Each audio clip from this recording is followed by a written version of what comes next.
Fala galerinha do futuro, tudo Tiures? Eu sou o Retroboy e o bate-papo de hoje é com ele, ator, diretor, youtuber e autor do livro Vidas. Link na descrição pra comprar esse livro em que ele conta sobre a história da vida dele de uma forma bem honesta e bem verdadeira. E eu tô falando dele, Drill Percy, também conhecido como Drill, que vai falar um pouco sobre um assunto muito controverso, especialmente aqui nos anos 80, AIDS. Então, bora pro jogo!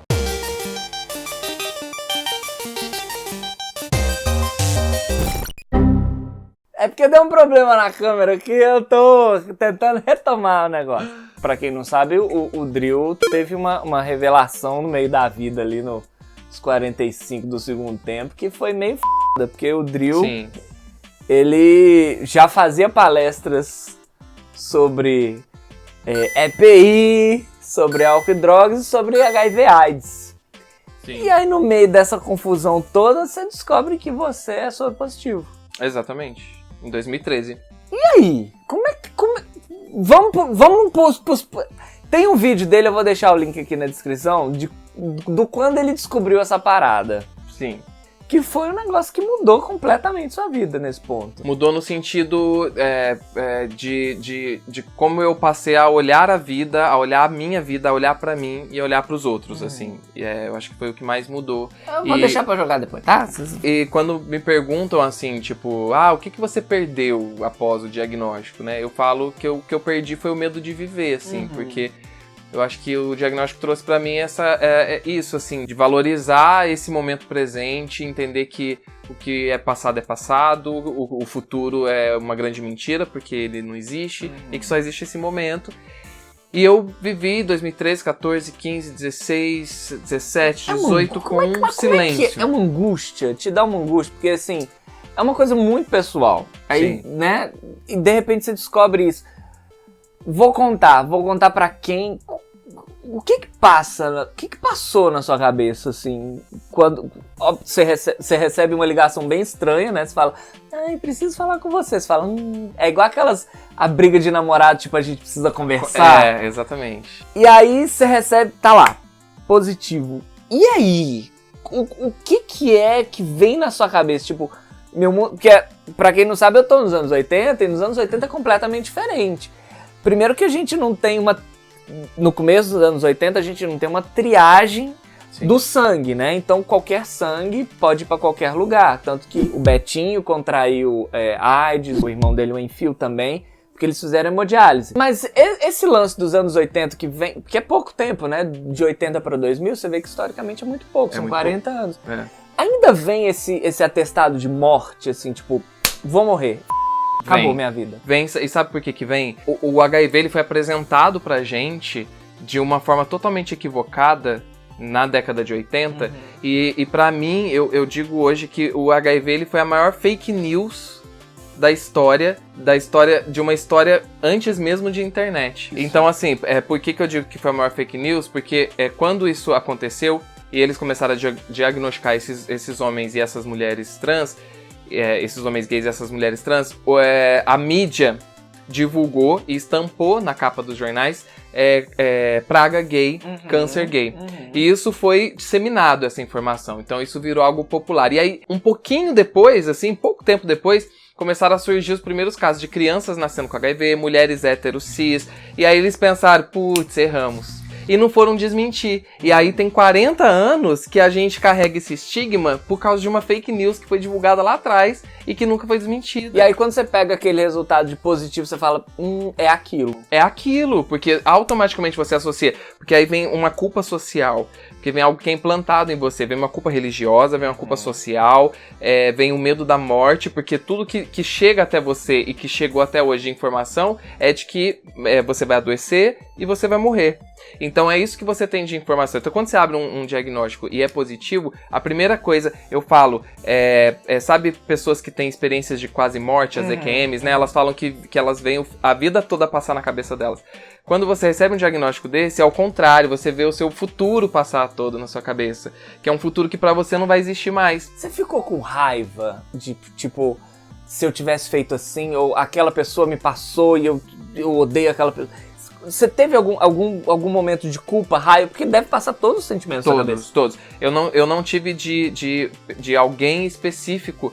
Por quê? Porque quando eu fiz o exame eu tinha 27 anos e eu nunca tinha feito exame em toda a minha vida, em 27 anos. Então, eu tive relacionamentos longos, eu tive casamentos e que em alguns momentos a gente deixou de se prevenir. Então eu não sei em que momento isso aconteceu da minha vida. Eu não sei dizer, foi no relacionamento tal. Não tem como eu culpar, isso também não faz diferença alguma. Porque acontece assim, às vezes, quando... Não tô nem falando no caso do HIV, né? Eu tô falando em geral, assim. A gente sempre tenta culpar alguém ou alguma coisa. Pra tirar da gente uma culpa, uma responsabilidade. Que é nossa. Então, assim, se eu fui infectado pelo vírus, foi porque eu tive uma relação desprotegida e porque eu quis ter. Então, assim, são 2 pessoas, ou 3 ou mais, quantas pessoas estiverem fazendo sexo, que escolheram estar fazendo e ninguém me forçou a fazer um sexo sem proteção. Então, é simples. Quando perguntam assim, mas você sabe como foi? Sim, foi uma exposição de risco através do sexo. Simples. Então, assim, quem faz sexo está vulnerável a qualquer tipo de infecção.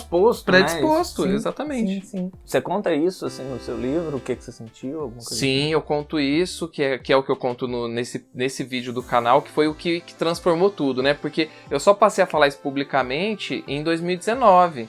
Então, o canal existe desde 2016. E como é que foi a recepção das pessoas próximas a você? Porque tem muita gente que acha que os amigos vão ter preconceito, que a família não vai aceitar. Aceitar é ótimo, né? Não tem como aceitar ou não aceitar. É o que é. É o que é. Mas, né, assim, as pessoas têm esse medo, esse receio de vou ser rejeitado pelas pessoas que eu mais gosto. Sim. E como é que foi pra você essa recepção das pessoas que você mais gosta? Então, o medo da rejeição ele existia desde o abrir o diagnóstico, né? Então, eu fui trabalhando isso em mim. Quando eu comecei a falar para algumas pessoas, antes de falar no canal, de falar para algumas pessoas mais próximas e tal, eu comecei a sentir que essas pessoas, elas também se desesperavam comigo, porque também não tinham informação e achavam que eu ia morrer. Mas você tava mais tranquilo nessa época ou você também se desesperou? Eu me desesperei naquele primeiro momento, junto com elas. Então, eu passei por toda aquela fase do luto. E aí, quando eu comecei a me cobrir de informação e ficar mais tranquilo, e eu percebi, tipo, não, eu estou vivo e vou continuar vivo, e tá tudo bem, e tá tudo certo, eu só vou me cuidar. E eu comecei a passar dessa forma pras pessoas, essa informação de tipo, aconteceu isso tal, mas tá tudo bem, eu tô me cuidando, tá tudo certo. Mas o que não significa que a gente deva fazer sexo desprotegido. Independente de você ter um relacionamento de longo prazo, né?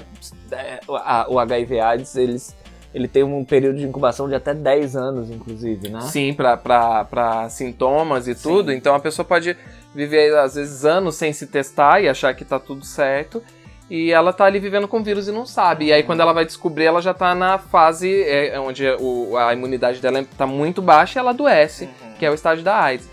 Então, a gente tem muitos casos das pessoas que são diagnosticadas já nessa fase, assim, que também é reversível. Então, tipo, foi diagnosticado com AIDS e não com HIV, calma que você vai começar... Que tem diferença, viu, pessoal, da HIV e AIDS, viu? Exatamente. Por isso que eu falo HIV e AIDS, porque são 2 coisas completamente diferentes. HIV é o vírus. A imunidade. O vírus que causa a deficiência imunológica. E a AIDS em si... É o estágio avançado, se não tratado. Exatamente. Então, se você adquiriu HIV e vai tratar, você nunca vai ter AIDS. Então, assim, uma pessoa que tem HIV, ela não necessariamente tem AIDS. Agora, todas as pessoas que têm AIDS, têm HIV. Porque é um estágio avançado. E aí hoje a gente tem muita coisa que mudou e evoluiu, né? Então hoje a pessoa ela inicia o tratamento e ela se torna indetectável, por exemplo. Não chama mais coquetel. Não chama. Então para de falar coquetel, porque o coquetel vem na minha cabeça toda hora. Como é que chama? Você pode falar medicamento ou antirretroviral. É isso.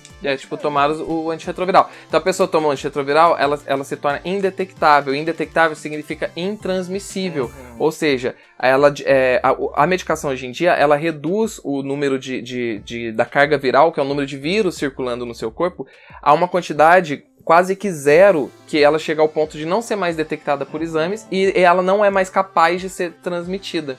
nem pelo sangue, nem pelo sêmen, nem por nada. Então ela não é mais transmitida, só pelo leite materno, infelizmente.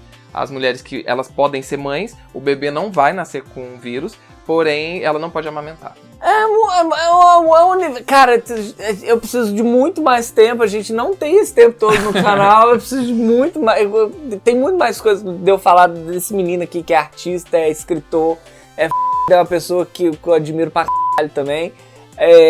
Além disso tudo, eu acho que a pior coisa que tem na vida, independente se você tem doença sexualmente transmissível ou não, é o preconceito de qualquer tipo.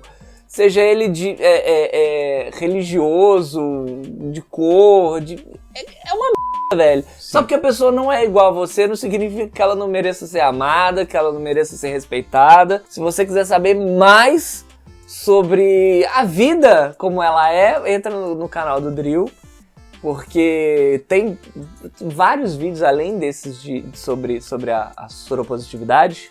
Sim. Tem vídeo sobre questões LGBTQIA+.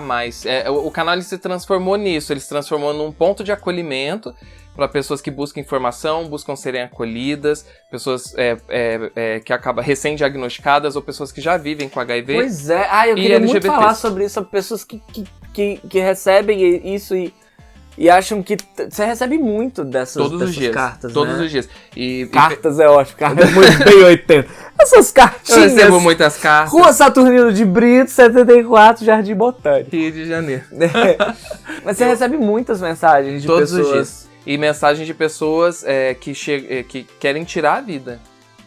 Pessoas que querem cometer suicídio porque foram diagnosticadas. E o que você faz? Qual é o conselho? Se você tá passando por essa dificuldade, o que você aconselha?